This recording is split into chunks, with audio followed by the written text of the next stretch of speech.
Bang? Oh, Bang? Bang? Mari sini sekejap.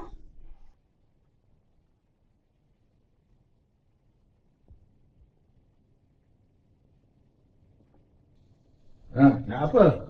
Bang, tolong zipkan baju ni. Buat baju pun bersih belakang dah lah payah. Nak ke mana pula tu? Telanjurkan awak nak pergi main poker. Ingat hati tadi nak pergi main poker. Kan di belakang rumah tu Duduklah sekejap nak cakap sikit. Nak cakap apa? Ada lah nak cakap. Duduk aja lah.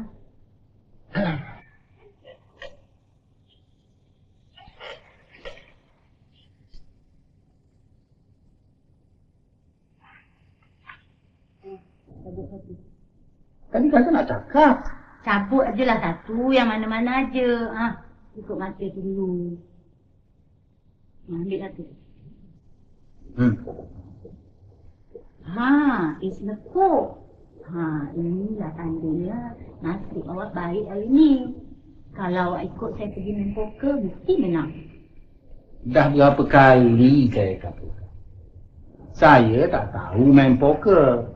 Tak pandai berjudi. Dan saya tak mau belajar. Jadi, apa aja yang awak pandai? Pancing ikan? Takat pancing ikan tu aja kepandaian awak. Lebih baik dari dulu jadi nelayan. Tak payahlah bertumpus belajar. Dan akhirnya sampai ketua, jadi ADO aja. Kawan-kawan sedejah dengan awak, dah melangit tinggi pangkatnya. Tapi awak, kekal jadi ADO abadi. Dan nasib saya tu nak buat kan? Nasib. Nasib tu ibarat nasi terhidang. Nak suapkan ke mulut pun perlu usaha. Ini macam main poker. Bukannya perlu pandai. Tengok Mr. Lim dengan Tuan Tarasin. Seumur hidup mereka tu pun tak kenal main poker. Bahlul macam awak juga. Tak kenal mana king, tak kenal mana star. Tapi tiap-tiap kali mereka main tak pernah kalah. Baru malam kemarin tu, Mr. Lim tu menang 3,000. Awak tahu, orang yang tak tahu main poker tu pun boleh menang. Barangkali dia nasib baik. Balik balik nasib. Awak tahu apa yang menentukan nasib zaman ini? Bukannya malaikat, bukan pawang, bukan keramat. Ini tulang yang tak kerat ni. Dan di sini ibunya, ini puncanya.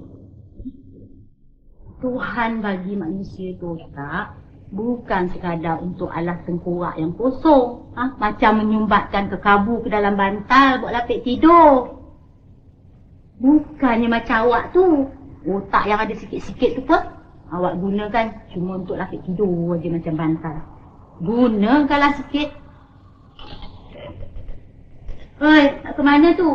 Saya belum habis lagi. Duduk dulu.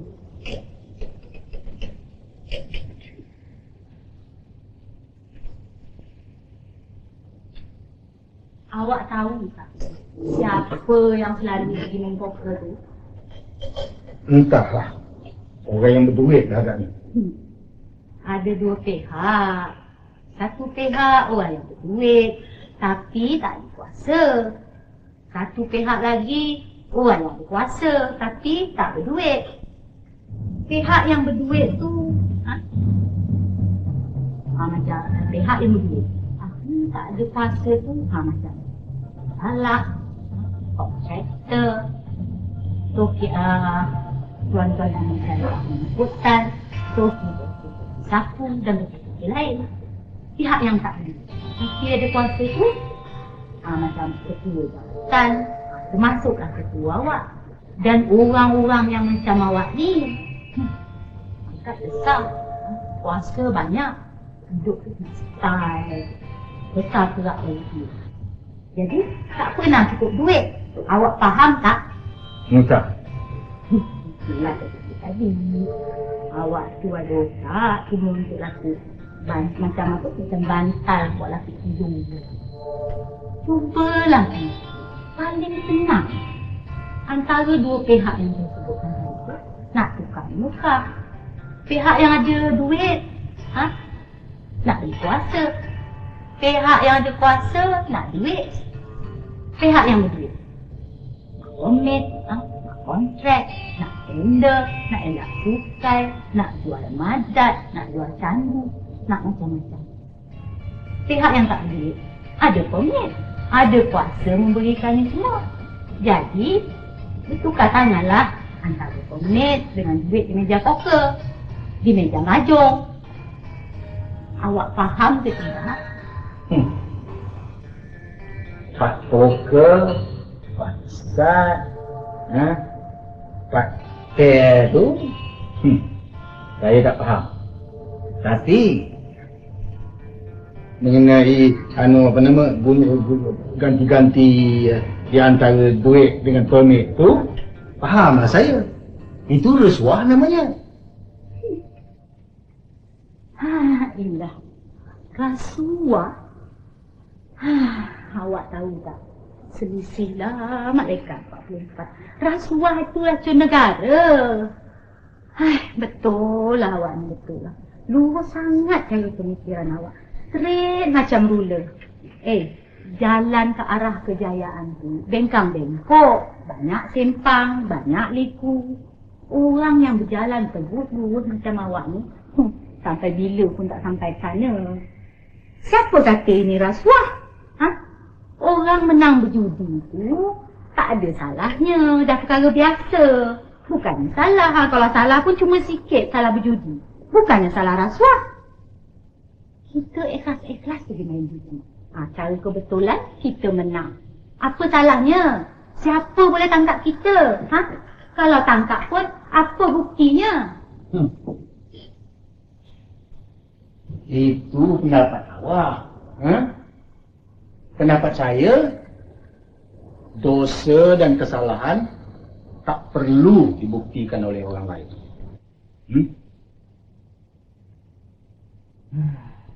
Buat saya, walaupun orang lain tak ada bukti, tetapi kalau saya sendiri telah tahu bahawa saya sudah melakukan kesalahan, itu sudah cukup bukti bagi diri saya. Tuhan yang menghakimkan. Biarlah saya susah daripada kaya dengan cara-cara haram, memandikan titik peluh orang lain. Sampai bila awak nak semua kaya dengan duit halal, ha? Cuba awak pandang sekeliling. Siapa yang kaya-raya hari ni? Awak nak tahu. Penyelundup, penipu, pencuri, pencolek, pemerat, penyamun, pemakan duit bunga, pemakan rasuah. Orang-orang ni semualah dengan putar beliknya mencari kekayaan dengan jalan yang awak panggilkan haram tu. Orang yang cari makan cara halal tu di depan masjid tu banyak. Baca ayat Quran, pegang pempuruk, ulurkan tangan ni tak tekak. Itulah upahnya orang yang hidup jujur. Hari ni kejujuran tu dah tak ada lagi, tahu tak? Cuba awak tengok Sulaiman. Cuba awak tengok Sidolang. Berapa gaji dia? Kurang dari gaji awak. Pangkat dia pun rendah dari awak. Tapi cuba awak tengok intan berian bini dia. Cuba awak tengok perkataan rumah tangga dia. Cuba awak tengok kereta dia. Saya tak menilaikan kejayaan hidup saya dengan kereta, dengan intan belian. Habis kenapa? Nak beri bahasa? Ya, salah satu dari itu. Okey. Besok pagi awak pergi ke pasar. Awak jangan bawa duit. Awak pergi dekat orang jual daging tu, awak minta 2 kaki daging. Lepas tu awak kata, okey, saya tak ada duit. Tapi saya kaya. Saya kaya dengan budi bahasa.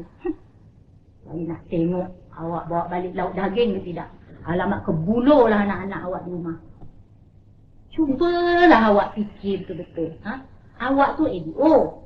Awak tu ada kuasa. Pisau di tangan awak, mentimun di tangan awak. Awak boleh jadi kaya kalau awak mahu.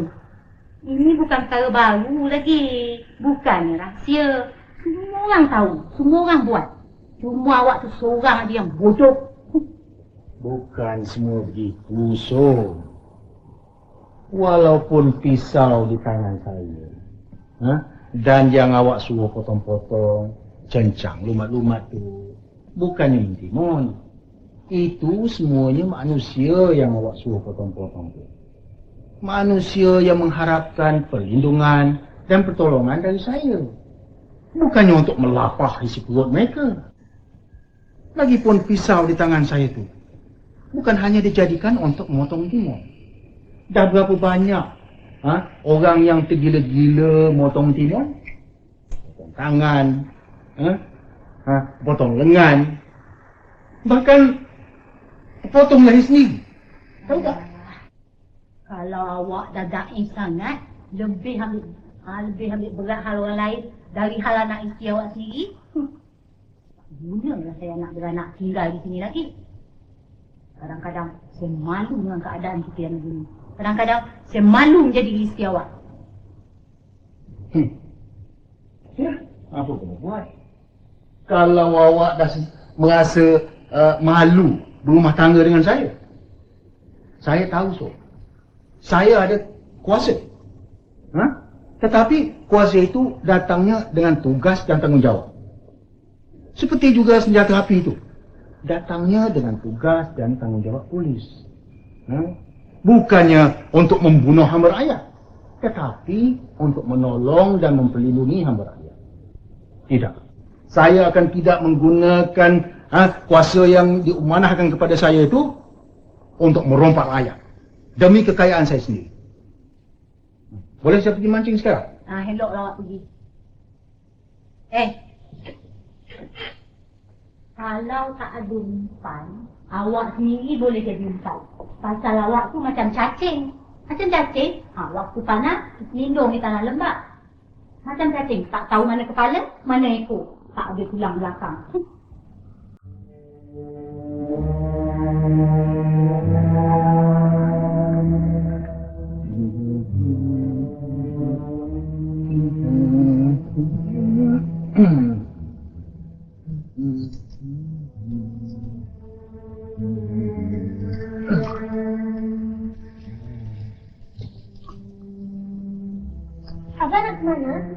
Abah nak pergi mancing dah.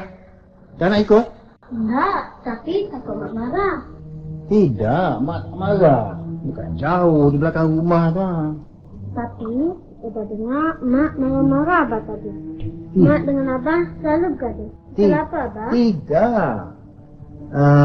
Abah dan mak tak gaduh. Cuma suara mak tadi kuat. Dia cakap baik-baik pun dah dengar macam bunyi orang bergaduh. Baguslah kalau gitu. Tidak tak suka mak dengan abah selalu bergaduh. Asal kalau mak bergaduh dengan abah, udah selalu sini kena sini. Mak pergi rumah orang, udah malam baru balik. Siang pula mak tidur je. Udah tak ada kawan nak main je. Dah. Tak apa lagi. Bila abah ada di rumah, Eda boleh main-main dengan abah. Kita belajar sama-sama. Sekarang, pergi habiskan homework. Nanti kalau sunyi, pergi ke abah tepi sungai tu. Ya kan? Okey?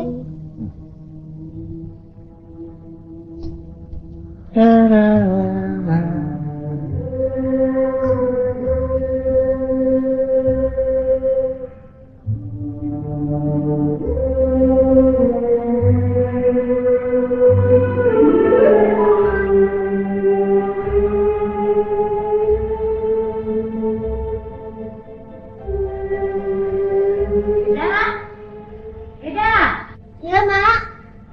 Mari sini. Kenapa dia biarkan buku-buku merata-rata bercekak ni? Mari sini, kemaskan buku ni. Ambil dia ke mana? Baiklah mak.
tulang belakang.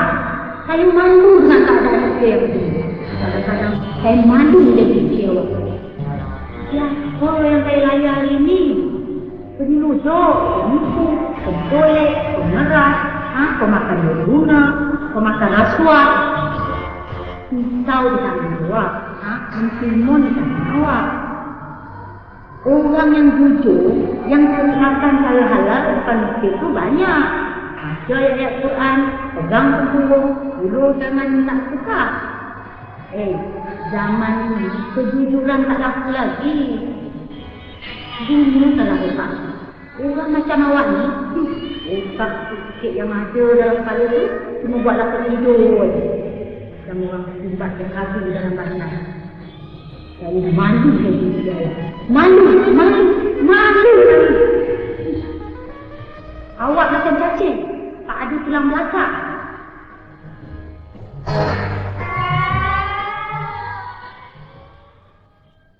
Tidak! Assalamualaikum. Waalaikumsalam. Boleh saya menumpang mancing di sini? Boleh. Tapi tak banyak ikan di sini agaknya.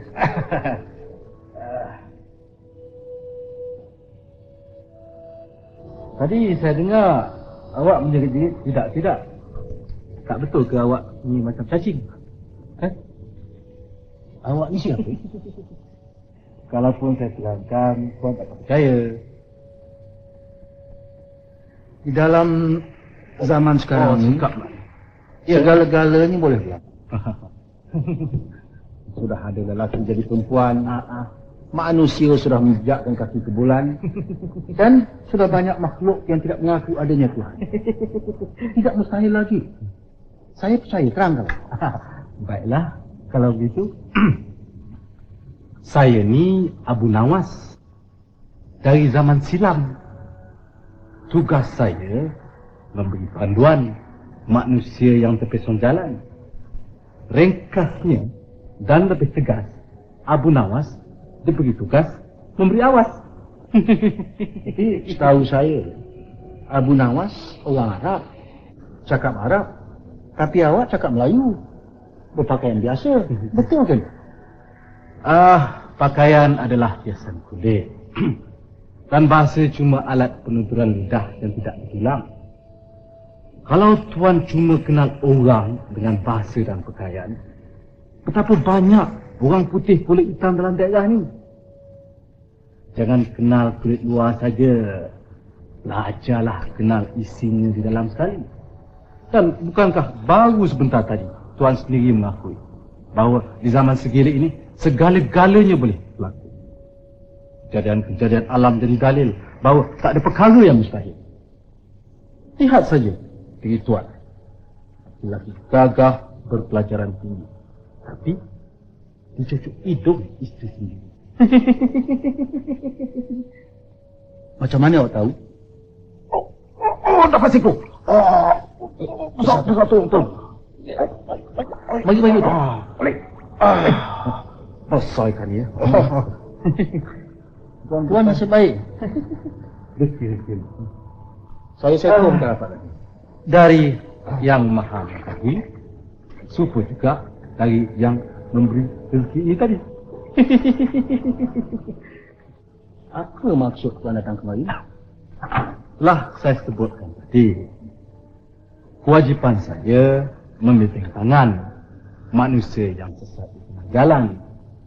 Tugas saya memberi nasihat supaya insaf sebelum terlambat.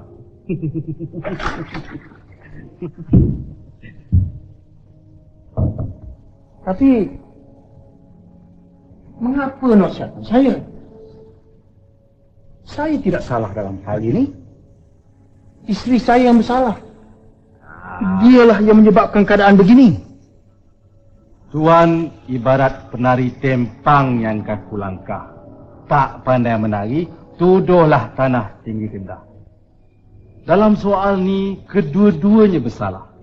Ibarat orang bertepuk tangan tidak berbunyi kalau sebelah. Apakah salah saya? Saya jujur. Saya membuat kebajikan kepada masyarakat kerana Allah. Saya ikhlas. Hasad, dengki, khianat, tamak, haluba tidak ada langsung dalam jiwa saya. Tindak dan cita-cita saya mulia. Sayangnya, betapa banyak cita-cita yang mulia hilang terbengkalai begitu saja. Kerana hati tidak sabar, selalu takut mengorak langkah. Tuan, segenap cita-cita sebelumnya tercapai, penuh penghalang banyak rintangan. Ibarat mengalirnya air di sungai, penuh bertimpang, banyak ampan. Kenangkan saja betapa azabnya junjungan kita Nabi Muhammad sallallahu alaihi wasallam yang telah menghadapi berbagai hilah dan bentangan dalam usahanya untuk mengembangkan agama Islam. Sedangkan cita-cita semula itu, cita-cita yang datangnya dari Allah sebagai wahyu, ada makhluk yang menentangnya. Tentangan bukan hanya dari musuh-musuh baginda, bahkan dari sanak saudaranya juga. Tetapi siapa? Siapa yang jadi penghalang cita-cita saya? Banyak. Ini ada 3 yang mustahak. Siapa? Pertama, ketua Tuan. ketua saya. Tapi dia baik orang. Sebagai ketua dia menjalankan kerja bukan hanya untuk mencampakkan segala-galanya kepada saya. Itulah punca. Tuan. Tuan. Tuan ibarat tunas kecil yang baru tumbuh. Tuan takut panas dan tumpang berteduh di bawah pohon rindang. Tuan puas leka berkhayal dalam udara dingin di sekitar teduh. Tapi Tuan lupa, tanpa sinar matahari, tunas kecil tak akan tumbuh. Memang benar, ketua Tuan bekerja keras menjalankan tugas. Tapi ini untuk apa? Supaya kuasa segantang yang ada pada diri itu tidak akan boleh dicupak kalau dibagi-bagikan kepada orang-orang di bawahnya. Dan kuasa ni pula untuk digunakan untuk apa? Bak kata isteri Tuan, pisau di tangan mengguncang mentimun. Kalau kuasa segantang, rasuah segantang menatang. Inilah batu penghalang kejayaan Tuanku. Tuan faham? Ha? Ya, saya faham. Siapa lagi? Barangkali Tuan sendiri pun dah tahu. Penghalang yang kedua ialah isteri Tuan sendiri. Ya. Kerana dalam soal bersuami isteri, ibarat dua orang penumpang dalam kulit kecil di tengah lautan. Kalau seorang tu berkayuh ke utara dan seorang tu berkayuh ke selatan, kulit akan karam dan penumpang tak akan menempuh daratan. Apa yang saya harus lakukan? Pandai-pandailah mencari jalan. Sebab kata Tuan tadi, tak ada benda lagi yang mustahil dalam dunia ini. Di mana ada Tuan, di situ ada jalan. Tapi kalau Tuan mau nasihat saya, jalan yang paling baik sekali ialah mengatasi musuh Tuan yang ketiga, yang menjadi penghalang yang lebih besar dari isteri. Siapa?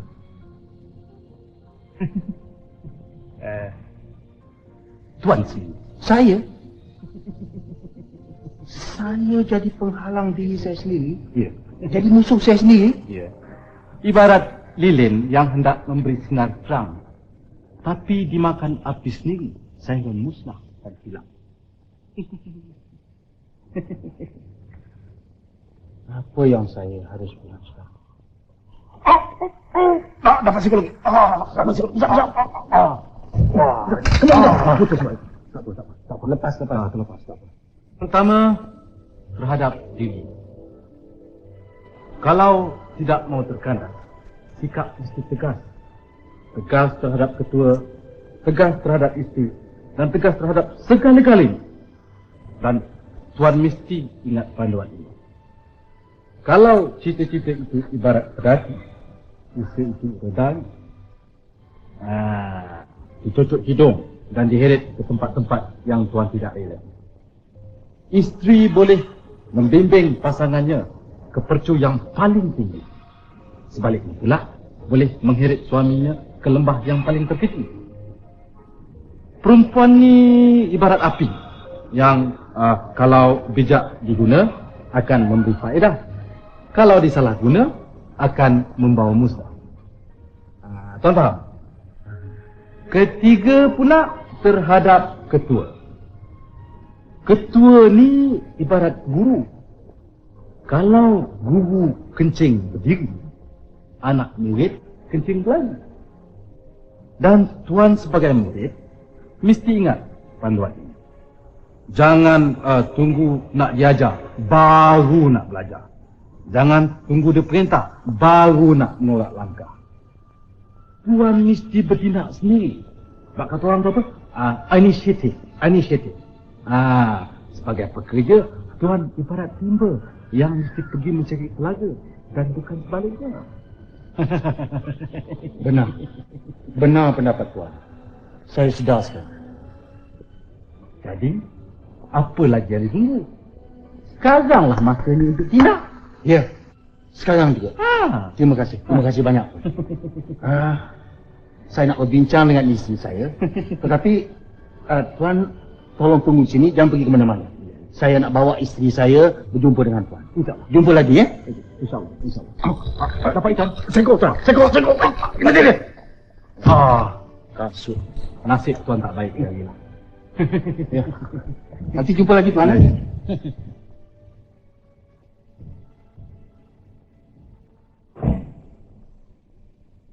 Masih banyak lagi orang yang jujur dan ikhlas macam dia dalam dunia ini. Tapi sayang, keikhlasan dan kejujuran sudah macam Quran buruk yang jarang dibaca dan diminati orang. Walaupun di dalamnya terkandung segala kebahagiaan di dunia dan di akhirat. Kalau zaman dulu-dulu, orang yang ikhlas menjadi raja. King Lekuk, Barong King Lekuk. Bermakna dia akan berlagak seperti raja. Entah aku. Dia tak berani lawan aku. Dia selalu ikut cakap aku. Kau tak pergi lagi, Som? Belum. Lambatlah Sulaiman tu. Dia janji nak datang jemput. Tak apalah. Salin pakaian tu. Ratu, pergi tolong dia dah. Membuat homework ni. Ajar dia mana yang dia tak tahu. Saya kan nak pergi main poker ni. Sekejap lagi Sulaiman datang. Aku kata kau tak boleh main poker hari ni. Hari esok pun tak boleh. Dari sekarang kau berhenti main poker. Pasal apa? Awak tak mau main poker? Sudahlah nak larang lubang tu. Pasal aku tak benarkan. Aku tak benarkan perempuan yang terpelajar seperti kau ni menghabiskan masa sia-sia membaca buku yang 50 gila ni. Dari sekarang engkau akan menggunakan masa lapang kau dengan membuat kebajikan kepada masyarakat, menolong kepada orang yang perlukan pertolongan, mengajar orang yang perlukan bimbingan. Itu yang di luar tu. Darah daging kau sendiri, anak kau sendiri, anak kandung kau sendiri, tiap hari hidup kesepian, terbiar, rindukan teman-teman, hendakkan tunduk ajar, minta dikasih sayang.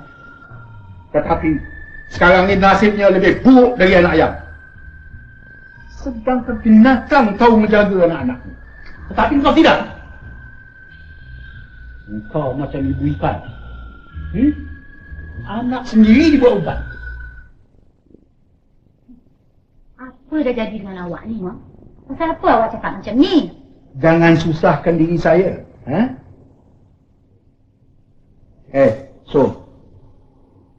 Aku gagal. Aku menyesal kerana aku tidak bersikap begini dari dulu. Ya, itu salah. Aku pandukan pesan orang tua. Semut mati dalam gula. Aku tak mau sengketa rumah tangga.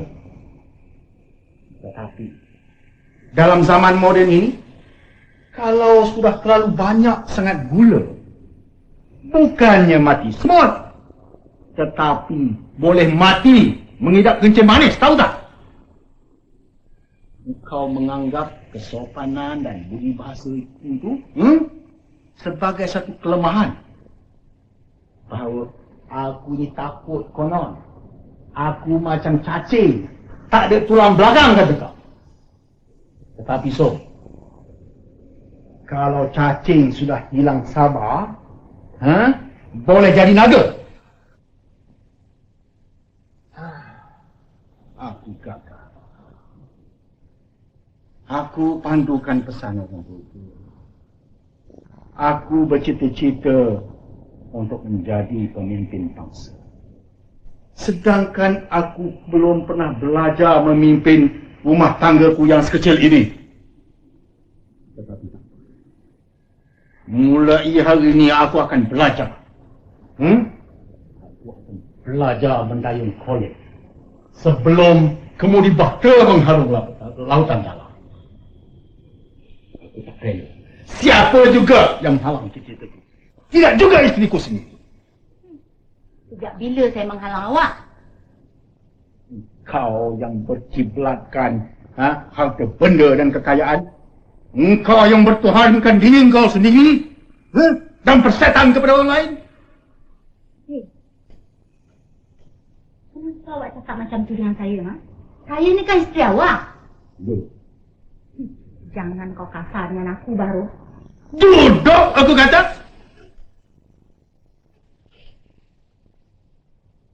Apa dah jadi dengan abang ni? Ha?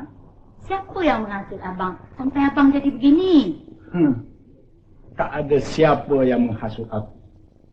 Tetapi ada orang yang kujumpa di tepi sungai sana yang memberi nasihat amat berguna kepada aku.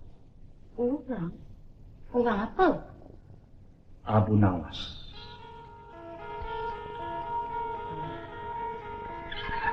Tak ada orang sebijak Abu Nawas. Tugas Abu Nawas membawa awas. Abang ni gurau? Gurau?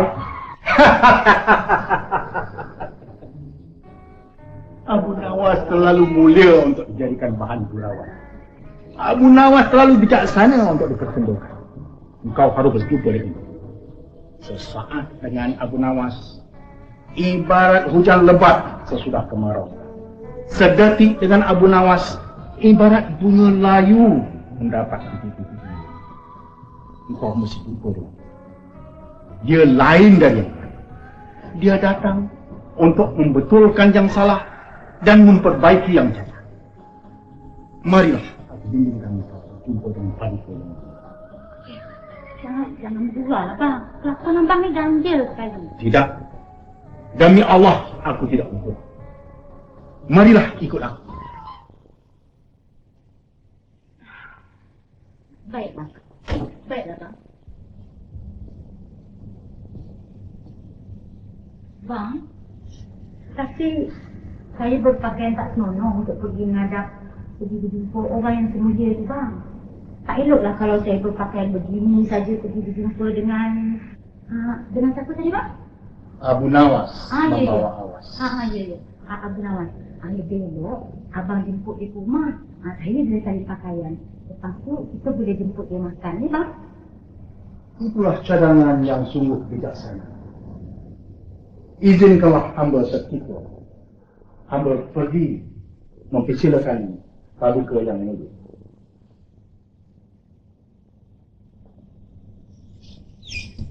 Ya Allah, apa dah jadi dengan suami aku?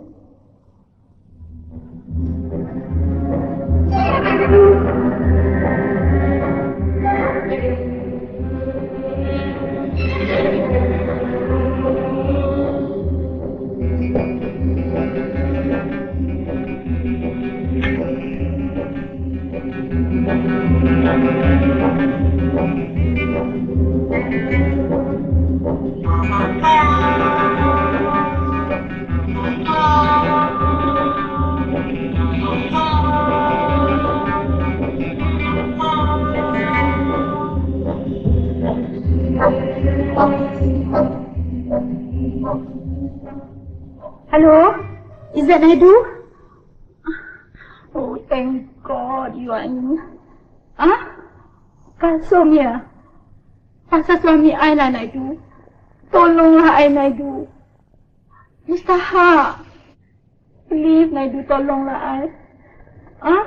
No, cannot. Tak boleh Naidu. Tak boleh dalam telefon. Sekarang jugalah Naidu, please. No. Please, you datang ke sini, Naidu.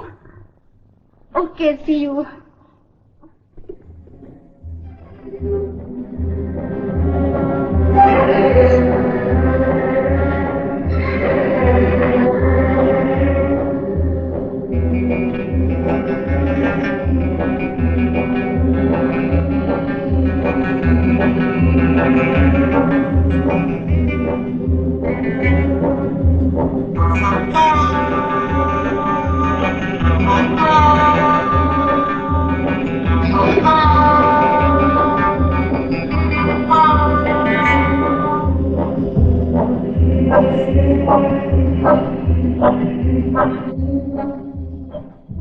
Halo? Ibu Leman ya? Kasum sini. Apa?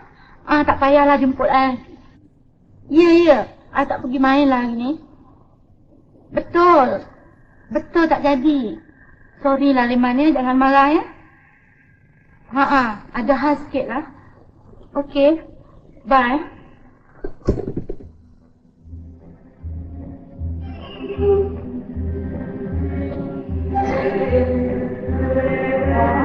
Lambat.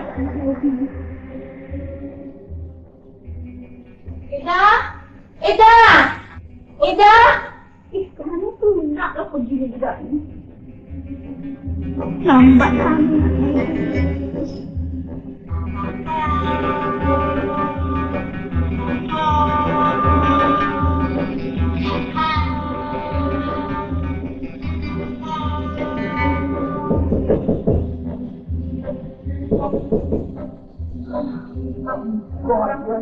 Pasal apa ni, Kalsum? Rumah sebelah menyebelah pun nak telefon? I tak sempat pergilah Naidu. Pasal suami I fikir dia dah hilang akal. Dia dah gila Naidu. Take it easy, Kalsum. Duduk. Bertenang, Kalsum. Nak minum?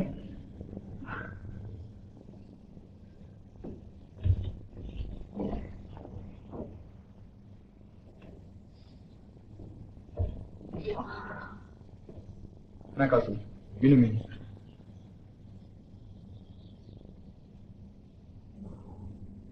Okey. Sekarang cerita dengan saya.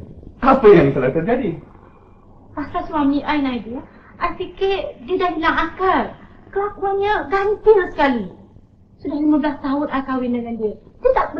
Dia tak pernah bersikap macam ni. Yang dia buat? Mula-mula dia kasar dengan I. Dia marah-marah dengan I. Seumur hidup, dia tak pernah kasar macam tu. Dialah suami yang paling berbudi bahasa. You tahu dia. Tapi tadi dia kasar. Dia menuduh I yang bukan-bukan. Tapi itu tak heran. Barangkali dia marah pasal I selalu pergi main poker. Dia tak suka I berjudi, Naidu. Itulah Kalsum.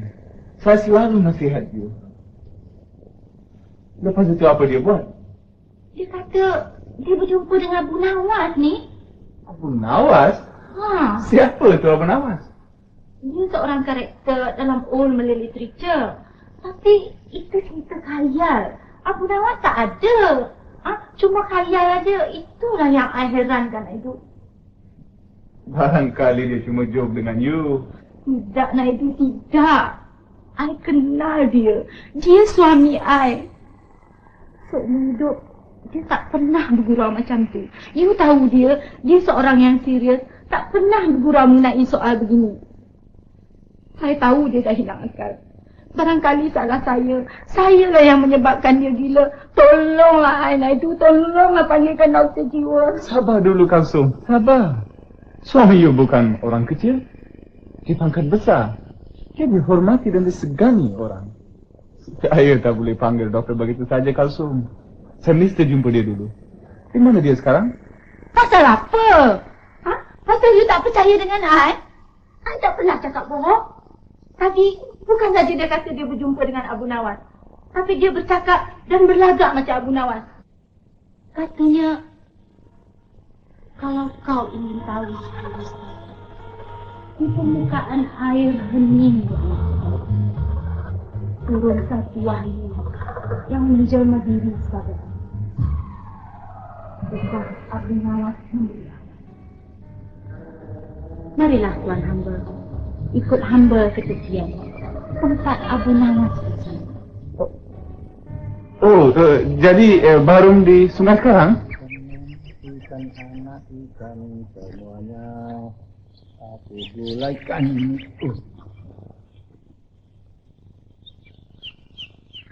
Ikan ini ikan anak ikan cucu ikan semuanya aku bulaikan.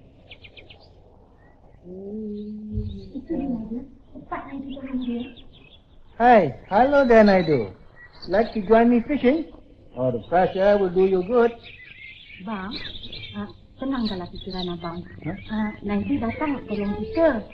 Barangkali abang pergi rehat. Abang selalu kerja kuat. Saya dah ceritakan pada Naidi pasal abang. Nanti datang tolong abang, tahu bang? Tidak apa. Kalsum kata dia. Pasal kawan abang yang datang jumpa abang tu. Kawan abang yang abang nak kenalkan dengan saya tu.